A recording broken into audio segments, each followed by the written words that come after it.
वो सामने नहीं आ रहा है, लेकिन संभल दंगों और बवाल की साजिश के सारे सबूत उसके पास हैं। उसे संभल का शहंशाह कहा जा रहा है, जो लगातार पुलिस को सबूत भेज रहा है।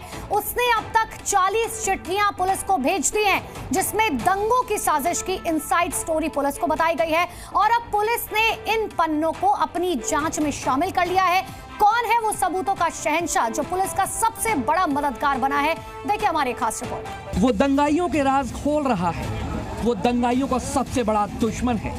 उसके पास संभल के दंगों के सबूत हैं, पत्थरबाजों के झूठ पर 40 सबूत। वो सबूतों का शहंशाह है। संभल में सर्वे के दौरान बवाल हुआ, पुलिस पर हमले किए गए, दंगाइयों ने फायरिंग की, लेकिन अब दंगाइयों की करतूत की परतें खुलने लगी हैं। 24 नवंबर को संभल हिंसा में 5 लोगों की मौत हुई, 29 पुलिसकर्मी घायल हुए। संभल हिंसा में पुलिस ने 40 नामजद और 2750 अज्ञात के खिलाफ एफआईआर दर्ज की है। लेकिन संभल का गुमनाम शहंशाह, जिसके पास सबूतों का पिटारा है, वो पुलिस को पत्र लिखकर दंगाइयों की पोल खोल रहा है और सबूत सौंप रहा है। संभल के शहंशाह के पास दंगाइयों की पूरी लिस्ट है। शहंशाह अब तक पुलिस को 40 पत्र भेज चुका है। दंगाई कहां से आए, दंगे के बाद उनका एग्जिट प्लान क्या था, दंगे की साजिश कैसे रची गई, किन किन लोगों ने साजिश रची, मदरसों के सबूत उसके पास सब कुछ है। तो कोई गुमनाम चिट्ठियाँ मिली थी, उनको नाम बताया गया, मदरसों का नाम भी आया था कि मदरसे भी कुछ जितनी भी चिट्ठियाँ मिली है, करीबन 38-40 के करीबन चिट्ठी मिली है, उन सभी चिट्ठी की जांच करवाई जा रही है और जो भी उसमें एविडेंस मिलेगा उसका आधार पर मदरसे भी हैं। उसमें तमाम प्रकार की बातें उन्होंने की है। बिल्कुल बताया गया है कि फलां मदरसे से फलां जगह से लोग आए हैं, लेकिन अभी जांच की जा रही है। उसमें क्या क्या है देखिए, जिसे थाना प्रभारी को भेजा गया है, जिसमें 24 नवंबर की साजिश के सबूत हैं। आपको अवगत कराना है, ग्राम दोताई, थाना गढ़मुक्तेश्वर, जिला हापुड़ से एक दस्ता सुबह 3 बजे अंधेरे के समय संभल के लिए निकला था, जिसमें जानकारी के अनुसार उसका संचालन अनस पुत्र लही कर रहा था। यहाँ से एक पिकअप गाड़ी भरकर लोग गए थे, जिसमें ज्यादातर 20 से 25 साल के लड़के थे। ये दस्ता रात के समय वापस लौटा। ये सब जानकारी गांव में चल रही बातों से इकट्ठा करके दी जा रही है। शहंशाह ने बताया कि हिंसा के लिए बाहर से लड़के पिकअप गाड़ी में भरकर आए थे, जिसे पहले दिन से पुलिस कहती आ रही है कि संभल हिंसा में भारी लोगों का हाथ है। के जो उपद्रवी हैं, उनके जो करीबी हैं, वो उनके खिलाफ भी कुछ कार्रवाई की जा रही है, बताएं। नहीं, जिन जिन लोगों को आइडेंटिफाई किया उन्हीं के खिलाफ कार्रवाई हो रही है और निर्दोष है उसको बिल्कुल परेशान नहीं किया जाएगा और जो दोषी है बिल्कुल उसको बख्शा नहीं जाएगा। सर, अब तक कितने लोगों की गिरफ्तारी हो चुकी है और कितना एफआईआर होगी? 40 लोगों के खिलाफ। आपने देखा होगा, दंगाइयों ने मुंह पर कपड़ा बांधकर पुलिस पर पत्थरबाजी की थी। शहंशाह लेटर में लगातार खुलासा कर रहा है। दावा है कि मदरसों से हिंसा की साजिश रची गई। हालांकि मुस्लिम पक्ष का कहना है कि मदरसों को बदनाम किया जा रहा है। ये तो हर दौर में लोग मदरसों के पीछे पड़े रहते हैं और लोग ये शरारती तबकों से जो लोग हैं वो बदनाम करने की कोशिश करते हैं।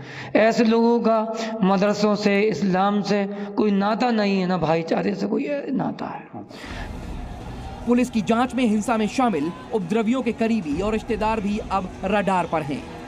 संभल के एसपी कृष्ण बिश्नोई ने साफ कर दिया है कि हिंसा में शामिल लोगों को किसी भी कीमत पर बख्शा नहीं जाएगा। सर, बताया जा रहा है कि जो उपद्रवी गिरफ्तार किए गए हैं, इनके कुछ करीबों की जो सीढ़ियाँ निकलवाई गई है, उनको खंगाला जा रहा है। जितने भी लोग हैं, अभियुक्तों की खिलाफ जांच करना हमारा कर्तव्य बनता है। पुलिस का काम है ये कि जो लोग उसमें इन्वॉल्व हैं उन सभी की टेक्निकल और जितने प्रकार के एविडेंस हो सकते हैं, एविडेंस कलेक्ट किया जाए और उसी एविडेंस के आधार पर ही गिरफ्तारी हो। पुलिस ने संदिग्ध उपद्रवियों के 200 करीबियों की सीडीआर निकलवाई है। संदेश साफ है, दंगाई और उनके साथी किसी भी कीमत पर बचने वाले नहीं। ब्यूरो रिपोर्ट, जी मीडिया।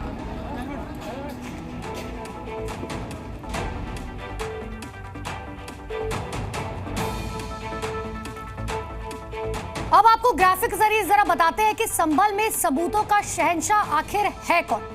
देखिए, पुलिस को ये शख्स जो है संभल हिंसा के लगातार सबूत सौंप रहा है। गुमनाम चिट्ठियों के जरिए हिंसा के सबूत दिए जा रहे हैं। अब तक पुलिस को तकरीबन कुल मिलाकर 40 चिट्ठियां भेजी जा चुकी हैं। हिंसा में शामिल लोगों की पहचान करने का दावा इस शहंशाह की तरफ से किया जा रहा है। इतना ही नहीं, पुलिस के जारी फोटो वीडियो से पहचान का दावा किया जा रहा है। दंगाइयों के करीबियों के बारे में भी इन चिट्ठियों में जिक्र किया गया है। हिंसा में बाहरी लोगों के होने का दावा किया जा रहा है, जो पहले स्थानीय लोग भी कर रहे थे। हापुड़ से उपद्रवियों के शामिल होने का दावा इन चिट्ठियों में किया गया है। यह कहा गया है कि हापुड़ से लोग यहां पर पहुंचे थे। इतना ही नहीं, गुमनाम चिट्ठियों की पुलिस फिलहाल जांच कर रही है और पुलिस की रडार पर अब दंगाइयों के रिश्तेदार भी हैं। कॉल डिटेल्स बकायदा निकाली गई हैं। कॉल डिटेल्स जो है पुलिस अब रिकॉर्ड उनका निकाल रही है। खंगाला जा रहा है कि आखिर वो कौन-कौन से सबूतों के शहंशाह हैं। और देखिए, हम आपको ये वो चिट्ठी दिखा रहे हैं जो शहंशाह की तरफ से लिखी गई है। पुलिस को अब तक ऐसी 40 चिट्ठियां मिल चुकी हैं, जिसमें देखिए सबसे पहले ऊपर विषय पढ़िए, शाही जामा मस्जिद सर्वे के दौरान हुई हिंसा में भारी जस्ते में लड़के के संबंध में गुप्त सूचना।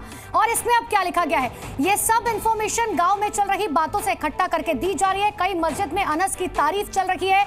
ये गांव मुस्लिम क्षेत्र है और यहाँ कम ही लोग हैं, इसीलिए खुलकर पुलिस के सामने नहीं आ सकते हैं। ये बहुत क्लियर इसमें लिखा गया है कि देखिए क्या क्या बड़ी बात है। एक बात और आपको बता दें, एक दस्ता सुबह 3 बजे अंधेरे के समय संभल के लिए निकला था, जिसमें ज्यादातर 20 से 25 साल के लड़के थे और ये जस्ता रात के समय वापस लौटा। तकरीबन आपको याद होगा 7:30 बजे जिस वक्त सर्वे के लिए टीम पहुंचती है, ठीक उसी वक्त जो है उसके आधे घंटे बाद वहां पर दंगे शुरू हो जाते हैं। कि सुबह 3 बजे जो है एक 20-25 लड़के जो है पहुंचते हैं रात के अंधेरे में और उसके बाद रात को वापस लौटते हैं।